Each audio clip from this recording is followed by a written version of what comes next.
Welcome. My name is Paul Mitchell. I'm a professor of agriculture and applied economics at the University of Wisconsin-Madison and an extension state specialist.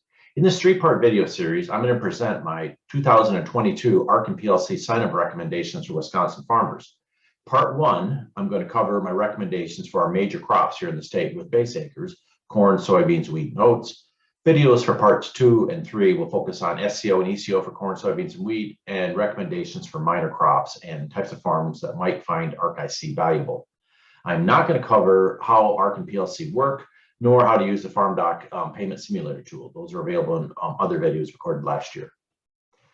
Sign up for ARC and PLC began on October 18th of 2021 and will run all the way up through until March 15th of 2022.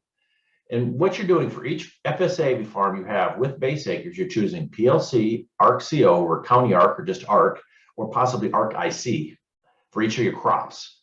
The key is that you can mix and match across crops and farms. So you can use PLC for your corn base and ARC-CO for your county soybean base acres for all your farms. Or you can use PLC for corn on one farm and then ARC-IC for corn or soybeans on another farm. This is sign up for the 2022 crop season. We've already made decisions for 2021 and previous years, and we're not choosing 2023 cropping season until next year at this time.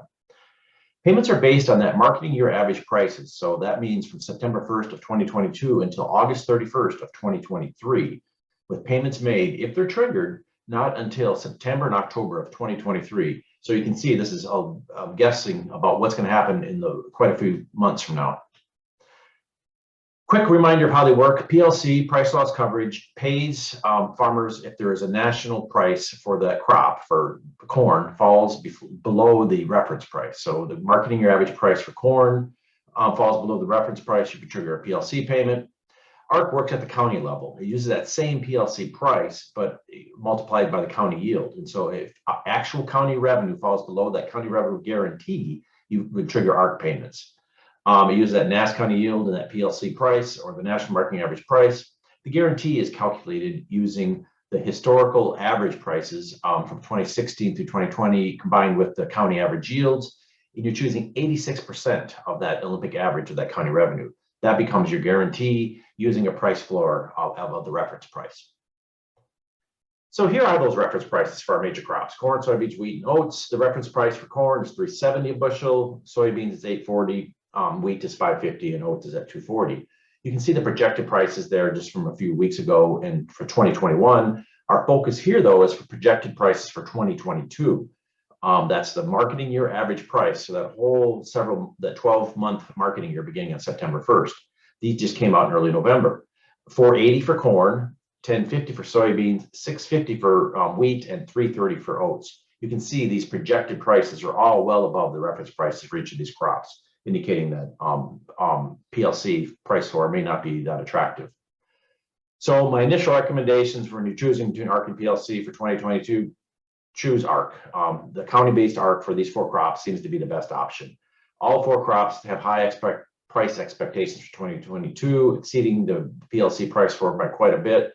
There's still obviously a lot of market uncertainty, but I think more likely is low county yields are going to trigger a payment than national marketing year average price falling below that price, that floor set by the PLC, the reference prices. However, neither of these programs is likely to pay much. The likelihood of a PLC paying is very low, and even ARC. You can see drought can be highly local. I have a little screen capture here from this summer. So some counties, say in those red areas, might trigger ARC payments. But these guarantees for ARC are going to be calculated using older prices and older yields, and not at all reflecting our current high revenue expectations for corn and soybeans in this year. So, like I said, neither of these programs is likely to pay much. What I'm going to do in these next four slides is kind of go through the price data to show you why I think ARC-CO, our county ARC, is a good choice this year. The red line is the reference price for that crop, and this is corn. The blue line with the red dots are the actual marketing year average prices for corn back from 2013 until 2022. The last 2 years are dashed because those are still projected. We don't know the 2021 or the 2022 actual price.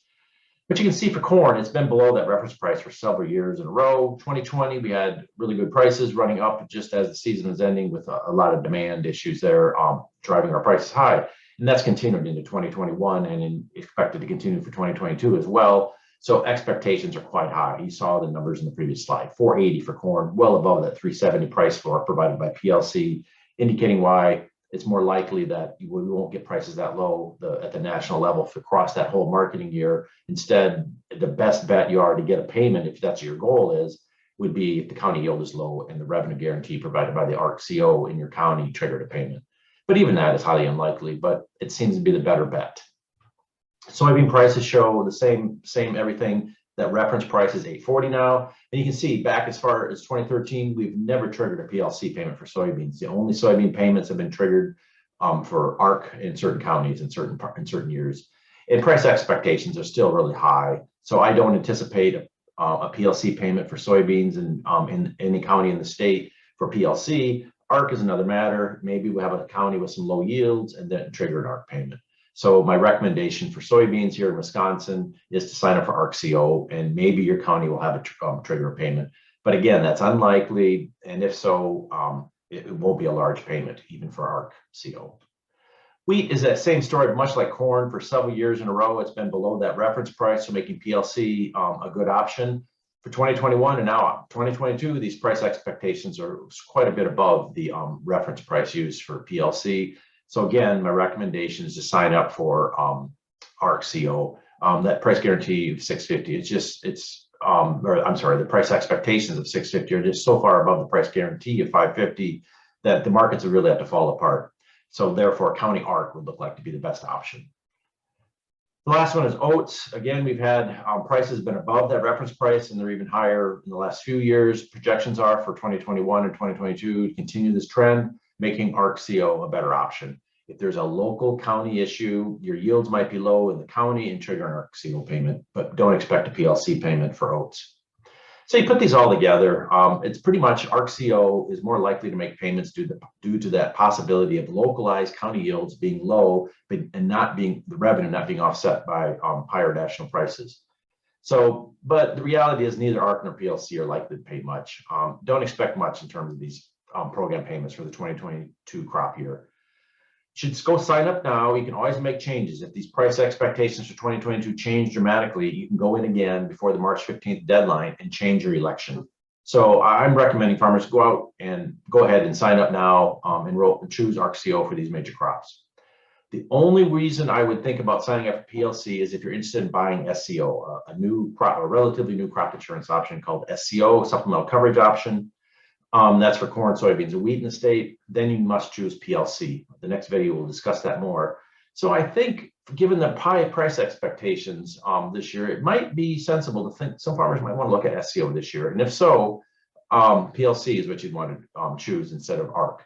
In either case, ARC and PLC are not going to choose or pay much this year.